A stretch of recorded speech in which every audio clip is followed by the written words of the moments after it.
Three separate accidents in 3 states from people from 2 other states, so it gets a little confusing. I'll run you through it all. But the issue at heart right now that the journal's reporting is that Tesla did not make a disclosure about the accident itself when they knew about the accident. They told reporters that they knew about it shortly after it happened, the fatality in Florida. There have been 2 accidents subsequent to that we know of so far. But after the fatality in Florida, they said they knew about it shortly. But they didn't tell investors before they sold $2 billion worth of stock, $600 million of which was Elon Musk's stock himself. But here's what's really interesting. They changed their risk factors in their 10Q after the accident, but maybe after they knew about it, but before they told us about the accident.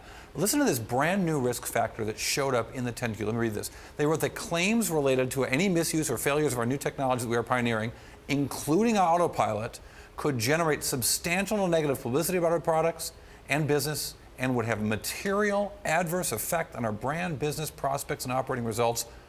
And furthermore, we self-insure against the risks. In other words, they have no insurance to protect them from this risk. So they, really interestingly, after this fatality, but before they admitted knowing about it, they added this risk language. So that's a great concern. So there's the fatality in Florida, and there are 2 other accidents, one in Montana, one in Pennsylvania, that supposedly involved these self-driving features. Tell us about those. Well, let's run right through the timeline, right? So they had this fatality in Florida.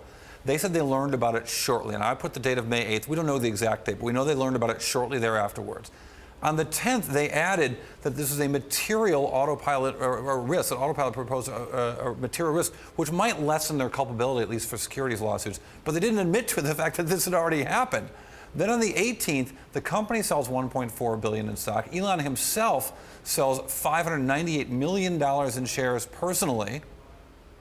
Then all the way back into June, the end of June, they tell NHTSA of the crash. NHTSA announces an investigation. Tesla announces the investigation themselves after they notified NHTSA about it.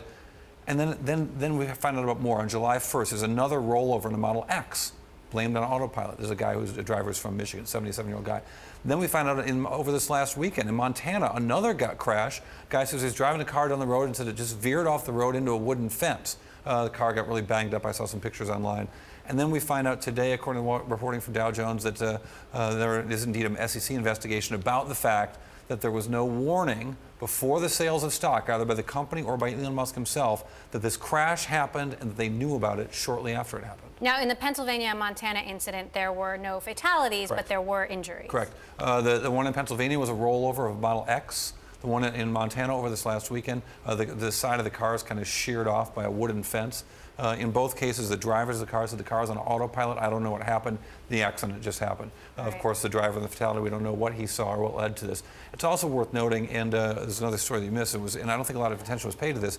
We did a little bit on the show, but Elon Musk specifically tweeted about the driver who was killed in Florida beforehand, because he had put a video up online showing how the autopilot worked, and Elon shared that video with all of his followers. So his relationship with the driver and his encouraging that driver's autopilot video rather than discouraging shooting a video while you're driving may be another concern here as well.